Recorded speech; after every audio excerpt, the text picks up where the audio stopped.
दोस्तों, एक लड़का और एक लड़की आपस में प्यार करते और उनकी प्रेम कहानी को 5 साल हो जाते हैं और फिर वो शादी करने की सोचते हैं। और फिर दोस्तों, एक दिन ऐसा आता है कि जो लड़का होता है वो उस लड़की को, अपनी प्रेमिका को, एक खेत पर बुलाता है और फिर उसकी हत्या कर देता है। उसके प्राइवेट पार्ट में पेचकस घुसाकर उसकी हत्या कर देता है और 36 बार उस पर वो वार करता है, हमला करता है। और दोस्तों, उसको फिर वो वहीं पर खेत में छोड़कर भाग जाता है। तो दोस्तों, जानते हैं आज की इस कहानी के माध्यम से कि आखिर उसने ऐसा क्यों कहा, क्यों करा, जिससे वो इतनी मोहब्बत करता था, इतना प्यार करता था और उससे शादी करने को भी तैयार था। लेकिन ऐसा क्या हुआ कि उसने उसी की हत्या कर दी। तो दोस्तों, अगर आप चैनल पर पहली बार हैं, चैनल को सब्सक्राइब करें, वीडियो को लाइक करें, शेयर करें और कमेंट करें। बेल आइकन ज़रूर दबाएं, जिससे कि मेरे आने वाली हर एक वीडियो आप तक पहुंच सके और आप क्राइम से रूबरू हो सकें। तो दोस्तों, चलते हैं, जानते हैं हर बार की तरह शुरू से पूरी घटना को आखिर तक। नमस्कार दोस्तों, मैं अनुज आज आपके लिए जो ये कहानी लेकर आया हूँ, ये है उत्तर प्रदेश का एक ज़िला है मुरादाबाद, और मुरादाबाद का ही एक इलाका लगता है मैनवाड़ा। दोस्तों, 1 जून का वाक़या होता है। एक लड़की जिसका नाम सायरा होता है, वो अपने खेतों की तरफ जाती है और उसकी माता का नाम शबीना होता है। उसकी माँ उसको ढूँढते-ढूँढते खेतों की तरफ जाती है। परिवार में माँ है, पिता हैं और भी सदस्य होते हैं और खेती-बाड़ी का काम होता है। तो माँ अपनी बेटी को, सायरा को ढूँढने के लिए खेत पर जाती है और काम के लिए भी खेत पर जाती है और देखती है कि सायरा यहाँ भी नहीं है, कहाँ चली गई? खेत पर रहने के लिए बोला था, लेकिन वो कहाँ चली गई? वो पूरा दिन उसका इंतज़ार करती है, ढूँढती है, लेकिन उसका कुछ पता नहीं चल पाता।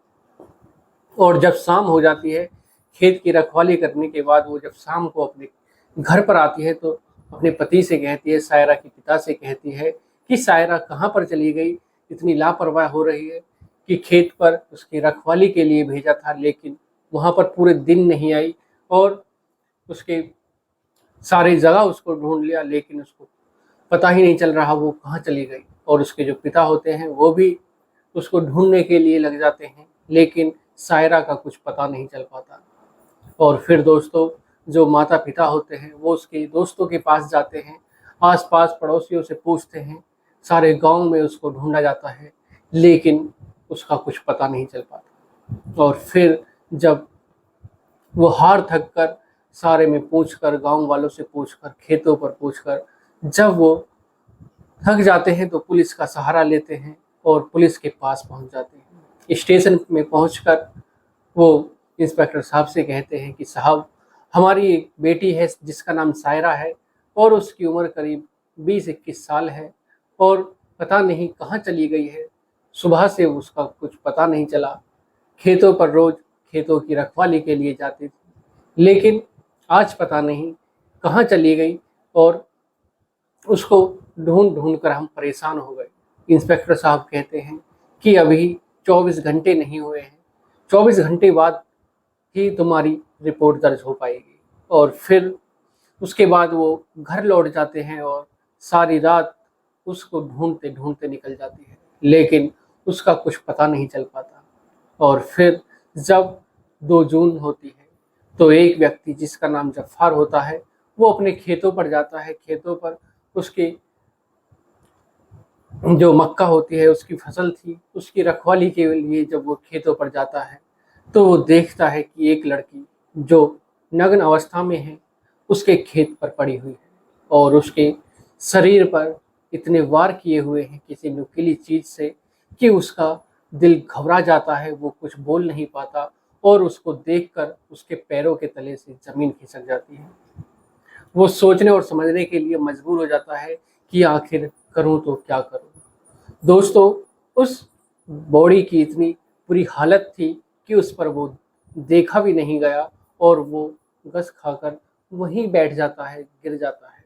और जब वो शोर मचाता है, तो आस-पास के जो लोग होते हैं, वो वहाँ पर पहुँचते हैं, लेकिन जितने भी लोग वहाँ पर पहुँचते हैं, किसी पर भी उस बॉडी को देखा नहीं जाता, क्योंकि उसकी जो हालत थी, वो इतनी बुरी कर रखी थी कि कोई भी उसे देख नहीं पा रहा था। दोस्तों, पुलिस को सूचना दी जाती है, पुलिस मौके पर पहुंच जाती है और जब पुलिस मौके पर पहुंचती है तो गांव में भी शोर मच जाता है कि वहां पर एक बॉडी मिली है लड़की की।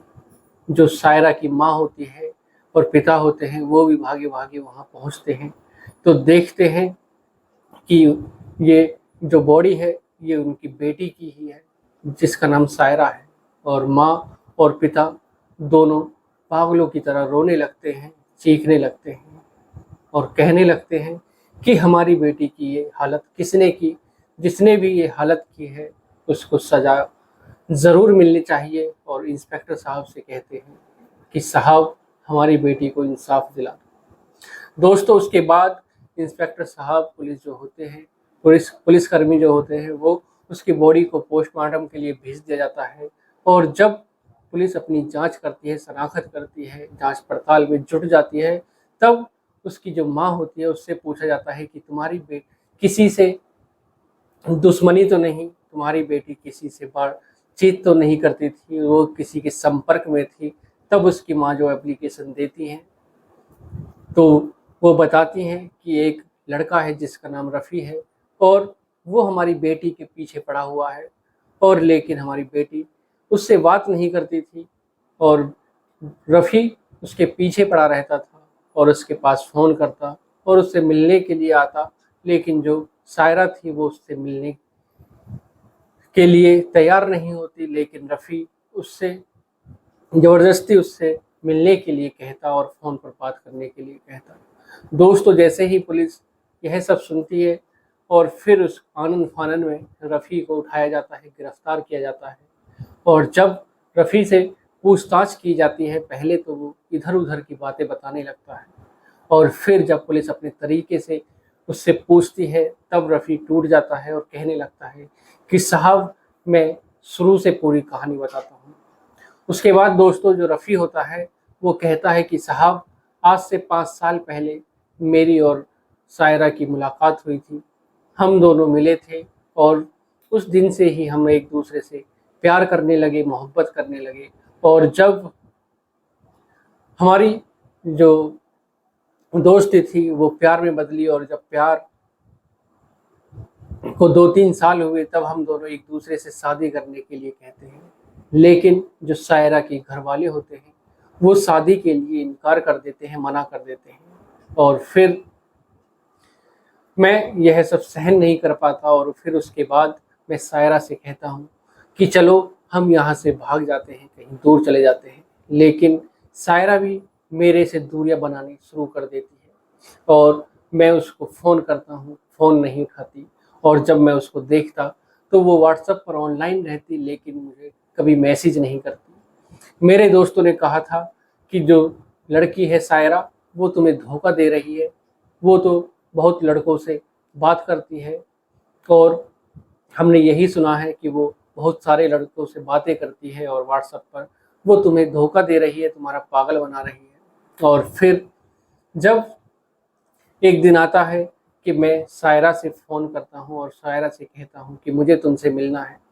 और जब मैंने सोचा कि अगर सायरा अपना फ़ोन मुझको नहीं देगी चेक करने के लिए, तो मैं जो प्लान बनाकर गया था वो मैं अपने घर से ही प्लान बनाकर गया था और मैंने अपने साथ एक जो पेचकस होता है उसको लिया था। काफ़ी लंबा वो पेचकस था और उसको अपने साथ लेकर मैं सायरा से मिलने के लिए निकल जाता हूँ।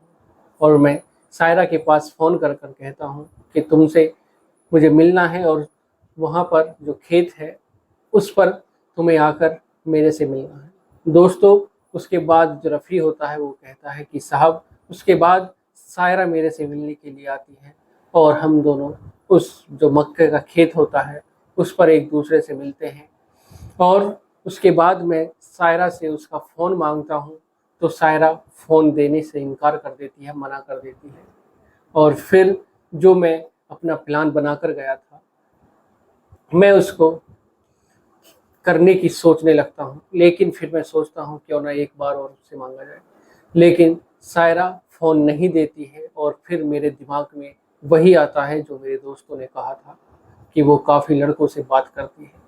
और फिर जब सायरा फ़ोन नहीं देती है तो मैं उस पेचकस को निकालता हूँ और उसके प्राइवेट पार्ट में उसको अंदर डाल देता हूँ। और फिर जितना भी मेरे अंदर गुस्सा था मैं उसको उतार देता हूँ। करीब 36 बार मैं उसके ऊपर वार करता हूँ और पूरे शरीर को उसको मैं उस पेचकस से बीन डालता हूँ। और जब उसकी सांसें थम जाती हैं, नब्ज़ रुक जाती है, तब मैं वहाँ से भाग जाता हूँ। दोस्तों, जब पुलिस रफ़ी के सारे बयान को सुनती है जो उसने बताया था, और फिर पुलिस उसको गिरफ्तार करती है और जेल में डाल देती है, तो दोस्तों कैसा था रफ़ीक का प्यार, कैसी थी रफ़ीक की मोहब्बत, जो उसने अपने दोस्तों के कहने पर ही अपने जो प्रेमिका थी उसको मौत के घाट उतार दी। एक बार भी उसने उससे पूछने की कोशिश नहीं की। शायद अगर वो उससे बात करने की कोशिश करता, उससे पूछता, तो उसका जो मसला था वो हल हो सकता था और सायरा जीवित रहती। तो दोस्तों, आज की जो ये कहानी है, इसको सुनाने का उद्देश्य किसी को परेशान करना नहीं, किसी का दिल दुखाना नहीं, बल्कि आपको जागरूक करना है, सचेत करना है, सावधान करना है। सुरक्षित रहें, सावधान रहें, सतर्क रहें। दोस्तों, अगर आपकी भी ज़िंदगी में ऐसे उतार चढ़ाव आते हैं तो एक बार ज़रूर अपने जो प्रेमी या प्रेमिका होती है उससे बैठकर इत्मीनान से बात कर लेना चाहिए और किसी के कहने पर ऐसा कुछ नहीं करना चाहिए। तो दोस्तों, मिलते हैं एक और घटना के साथ। आज के लिए सिर्फ इतना ही। अगर आप चैनल पर पहली बार हैं, चैनल को सब्सक्राइब करें, वीडियो को लाइक करें, शेयर करें और कमेंट करें। बेल आइकन ज़रूर दबाएं, जिससे कि मेरे आने वाली हर एक वीडियो आप तक पहुंच सके और आप क्राइम से रूबरू हो सके। तो दोस्तों, मिलते हैं एक और घटना के साथ। आज के लिए सिर्फ इतना ही। नमस्कार, जय श्री श्याम।